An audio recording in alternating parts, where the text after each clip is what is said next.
Colonisation, le Vietnam. Épisode 13, la question Bao Dai. Bonjour, on s'est quitté la semaine dernière sur l'opération Léa, qui a échoué à mettre le Viet Minh KO.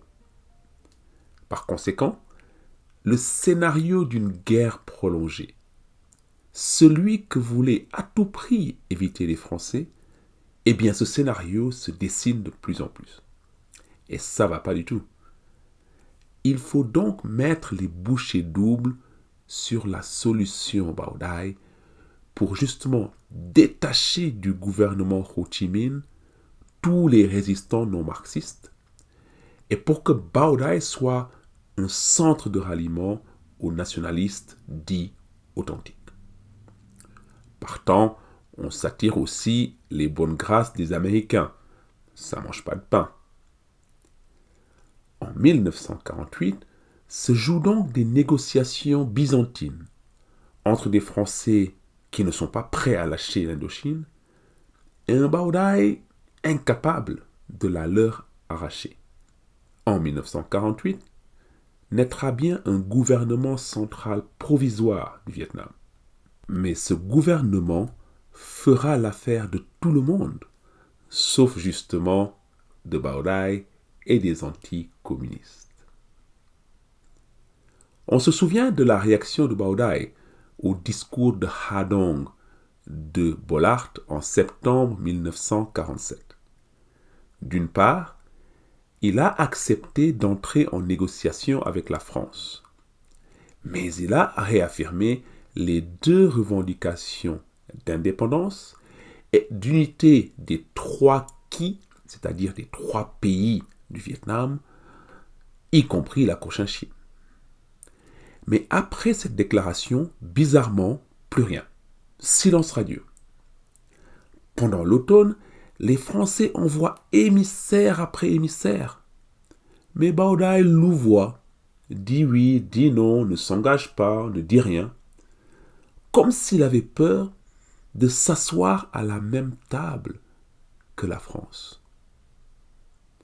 La crainte, côté français, c'est que Bao Dai se retourne vers le Viet Minh, comme avant, ou pire, qu'il entre en contact direct avec les Américains. Et c'est seulement en décembre que Bao Dai finit par surmonter sa méfiance et accepte de rencontrer le haut-commissaire Bollaert.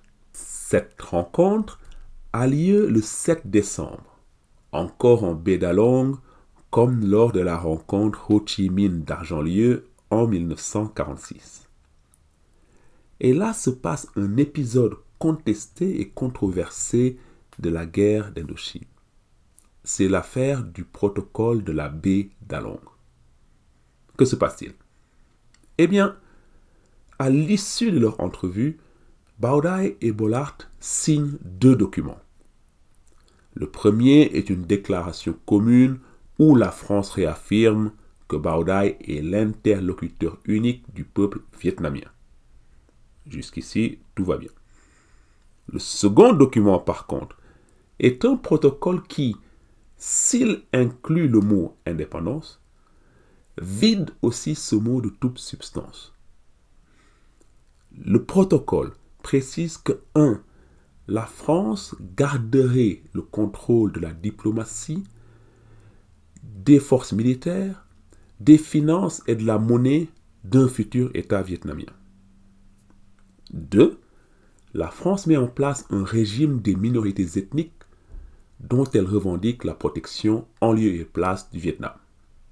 Ce qui revient à dire que certains territoires resteraient sous contrôle français. On est donc là très loin des ambitions de Bao Dai avant l'entrevue. Comment donc a-t-il pu signer un tel document alors qu'il avait été jusque-là très ferme sur l'indépendance et l'inviolabilité du territoire vietnamien? Eh bien, voici le récit qu'en fait Bao Dai lui-même en 1982. Je cite. « J'ai lu le protocole, j'ai été un peu refroidi parce qu'il a repris les termes de ce qui était le protectorat autrefois. J'ai dit non, je ne signe pas. Il m'a dit, il faut bien que je rende compte à mon pays, à mon gouvernement, que je vous ai rencontré. J'ai dit, prenez une photo de nous deux et puis ça suffit. Il m'a dit non, ça ne suffit pas. Il faudrait que vous mettiez votre signature. J'ai dit, si ça peut vous faire plaisir, alors, au lieu de signer de mon nom d'empereur, j'ai signé Vinh Thuy, tout simplement. Fin de citation. Vous serez d'accord, c'est un peu désinvolte, c'est un peu léger comme explication, non? Quoi qu'il en dise, 35 ans plus tard, on dirait bien que Bảo Đại s'est fait manœuvrer par Bollaert. Résultat des courses, c'est une levée de bouclier générale. Côté Viet Minh, bien sûr, mais côté nationaliste aussi. À son retour à Hong Kong, les leaders nationalistes qu'il avait appelés à prendre le pouvoir sont furieux. Et le plus virulent d'entre eux est son ancien ministre Ngo Dinh Diem. Diem conseille à Bảo Đại de ne pas reprendre les négociations si le protocole n'est pas modifié. Par lui-même, Diem entre en contact avec le haut-commissaire Bollaert pour réclamer la modification du protocole. Fin de non-recevoir. À partir de ce moment-là, Diem en tire toutes les conséquences en se retirant du mouvement autour de Bảo Đại. En effet, l'épisode du protocole convainc Diem que les Français de 1948 sont les mêmes que ceux de 1931. Vous vous rappelez qu'on avait évoqué ce gouvernement Bảo Đại, dont Diem faisait partie, à l'épisode 4, La longue marche. Diem se met donc hors circuit. On le retrouvera dans un séminaire catholique du New Jersey et il ne reviendra dans le jeu qu'en 1954 avec une obsession, débarrasser le pays de toute présence française. Critiqué de toutes parts donc, Bảo Đại s'enfuit et s'installe entre Cannes, Genève et Paris. On dit qu'il joue au bridge et au tennis le jour, et la nuit fréquente les cabarets. Mais il rencontre aussi Georges Bidault et d'autres politiciens français. Que leur dit-il? Il semble revenir sur le protocole car il réitère sa position sur l'indépendance et l'unité des trois qui du Vietnam. Réaction offusquée de ses interlocuteurs. Ce qui montre à Bảo Đại que pour la classe politique française de 1948, il est hors de question d'indépendance, que ce soit Ho Chi Minh ou Bảo Đại en face. Mais Bảo Đại est beaucoup moins rigide que Ho Chi Minh et que Ngo Dinh Diem. Pour avancer, il propose à la France d'unifier le gouvernement provisoire de Cochinchine, d'une part, avec les comités administratifs d'Annam et du Tonkin, c'est-à-dire les anciens protectorats, de les unifier dans un organe gouvernemental commun. Bollaert en accepte l'idée et en mai 1948 est créé un gouvernement central provisoire de la République du Vietnam, avec à sa tête le général Nguyen Van Xuân. Et c'est encore en baie d'Along que Bollaert, Bảo Đại et le général Xuân se rencontrent le 5 juin 1948 pour sceller l'accord. C'est un tournant majeur, car la France, pour la première fois, accepte de faire figurer les mots indépendance et le principe d'unité des trois qui dans un accord. Toutes choses qu'ils ont refusées à Ho Chi Minh, à Fontainebleau. C'est donc une première brèche dans le mur de défense de l'empire colonial français. L'indépendance du Vietnam au sein de l'Union française est reconnue. Cependant, figurent aussi dans l'accord tous les points du protocole de décembre 1947. C'est donc une unification, car les trois qui vietnamiens sont unifiés, mais pas vraiment une indépendance. Bollaert et le général Swann signent l'accord et Baodaï le paraphe. Mais, une fois n'est pas coutume, Baodaï a à peine paraphé l'accord qu'il s'en mord les doigts. Direction la Côte d'Azur, une fois de plus, où Baodaï se met en grève, littéralement, et déclare qu'il ne portera pas la couronne sans une vraie unité et une indépendance réelle du Vietnam. Et de fait, le gouvernement dirigé par le général Swann est faible et manque de crédibilité nationaliste. Le général Swann lui-même, chef du gouvernement, est de nationalité française et passe pour un homme des Français. Il est général de l'armée française. Son gouvernement n'est soutenu, par aucun Vietnamien. Avec le gouvernement Swann, il y a théoriquement une alternative au Viet Minh.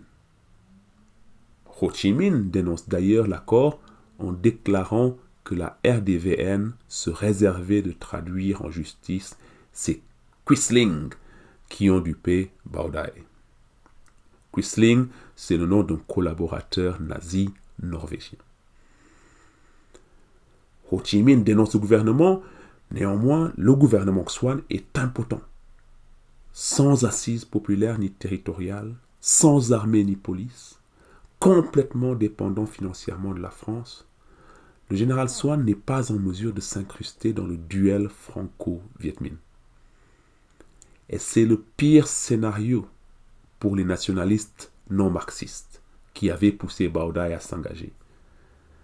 Car le gouvernement français, en poussant la solution Baodaï sans accorder l'indépendance totale, a gravement nui à leur cause. Pire, sous pression en partie des colons d'Indochine, le MRP aux affaires à Paris déclare que l'accord ne change rien au statut de la colonie de Cochinchine. Autrement dit, l'accord est nul et non avenu. Qui plus est, aux grandes dames du haut-commissaire Bollaert, l'accord du 5 juin 1948 n'est même pas débattu à l'Assemblée nationale, encore moins ratifié. C'est un désaveu pour Bollaert qui rend son tablier en septembre 1948. Il était allé trop loin et le gouvernement réaffirme le principe de la souveraineté exclusive de la France sur l'Indochine et le Vietnam. Par conséquent, le général Swann en est donc en 1948 au même point que le docteur Thin quand il s'était donné la mort en 1946. Il dirige un gouvernement fantôme, ce qui donne du poids à la propagande Viet Minh. Propagande Viet Minh qui dit que le gouvernement Swann est un gouvernement fantoche et que les Français l'utilisent simplement pour contrer le Viet Minh. Contrer le Viet Minh, justement, la France essaie de le faire aussi sur le plan militaire. Et là, on va parler un peu du terrain. 1948 ne voit pas d'opération militaire d'envergure. Le Viet Minh reste tapi dans la jungle et attend son heure. Et le général Valui, qui a avec lui un effectif d'environ 100 000 hommes, se concentre sur la défense des acquis de 1947. Petit panorama militaire maintenant du sud au nord. C'est dans le sud que la situation est plus favorable pour la France, surtout dans les villes. Saigon s'encanaille toujours, les cafés de la rue Catina sont pleins, le cercle sportif est toujours réservé aux Français et assimilés. Voilà. Il y a bien des attaques à la grenade ici ou là, mais bon, on évacue les morts et les blessés et la fête reprend. Dans les campagnes, néanmoins, le Viet Minh est retranché dans ses sanctuaires de la plaine des Joncs et de la péninsule de Camao, mais il en sort quelquefois pour lancer des attaques meurtrières. Ainsi, le 1er mai 1948, un bataillon Viet Minh tend une embuscade à un convoi de 70 véhicules entre Saigon et Dalat. Bilan, 82 morts et 150 civils pris en otage. Mais c'est au nord que le Viet Minh met une pression encore plus grande sur la France. 2 exemples. Dans le delta du fleuve Rouge, le Viet Minh maintient une pression qui perturbe fortement les flux entre Hanoï et le port de Haiphong. En septembre 1948, par exemple, en 3 jours, 4 trains sautent sur des mines et 45 camions sont détruits sur cet axe vital pour l'économie du delta, ce qui provoque une pénurie de carburant à Hanoï en octobre 1948. Autre exemple, la frontière chinoise. Dans cette haute région inhospitalière, certains postes ne sont ravitaillés que par voie aérienne pour éviter que les convois ne tombent dans des embuscades sur la route coloniale 4, la fameuse RC4. En février 1948, par exemple, une compagnie de la Légion étrangère qui progresse sur la RC4 et suit une embuscade. 22 morts, 33 blessés, soit 40% de pertes, ce qui est considérable. Et des embuscades comme celle-là, on en compte une trentaine en 1948 sans que le commandement ne trouve de parade efficace.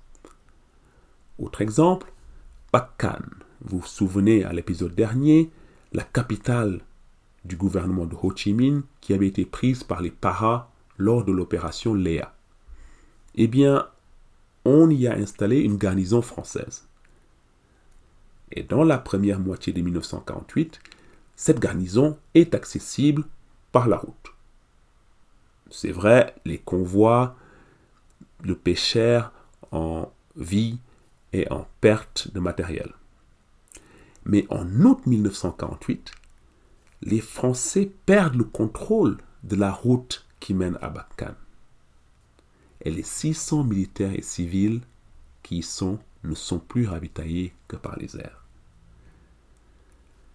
Avec des effectifs français trop faibles pour mener d'actions d'envergure, et un Viet Minh qui se contente d'actions de guérilla, le pourrissement que nous avions décrit au 12e épisode, la guerre du tigre et de l'éléphant, ce pourrissement est généralisé à l'ensemble du territoire vietnamien.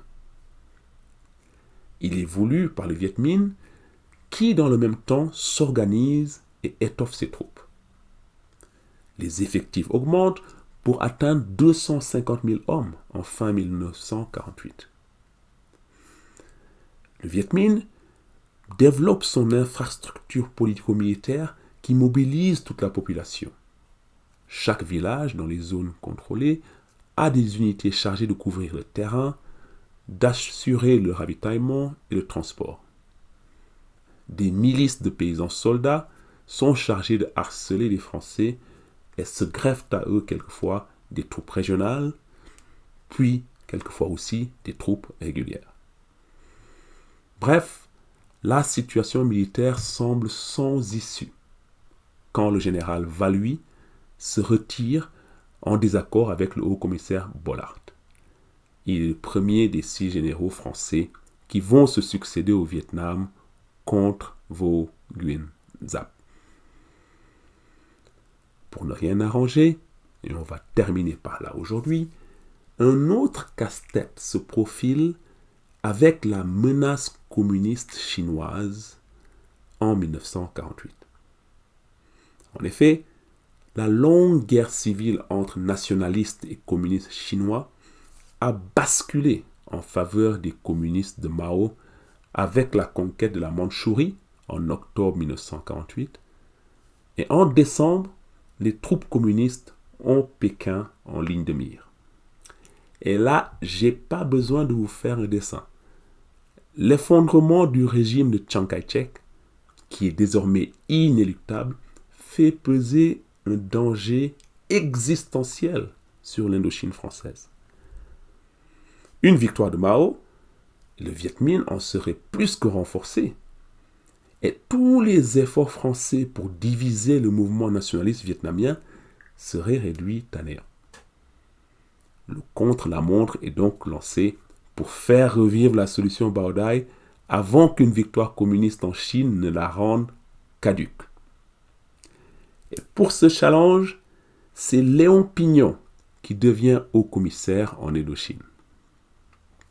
Ce fonctionnaire connaît très bien l'Indochine, contrairement à son prédécesseur, mais c'est aussi et surtout un farouche partisan de l'Indochine française. Alors, je vous le dis tout de suite, il va la trouver, la solution Bảo Đại, mais une solution conforme à ce qu'il avait déclaré quand il était au cabinet de Thierry d'Argentlieu. Je le cite. L'opposition au gouvernement de la République démocratique du Vietnam doit servir les intérêts permanents de la France. Il faut en tirer profit, quelle que soit la valeur et la nature de ces dispositions apparentes à notre égard. Fin de citation. Rendez-vous donc la semaine prochaine pour la réponse Pignon à la question Bảo Đại. D'ici là, portez-vous bien et salut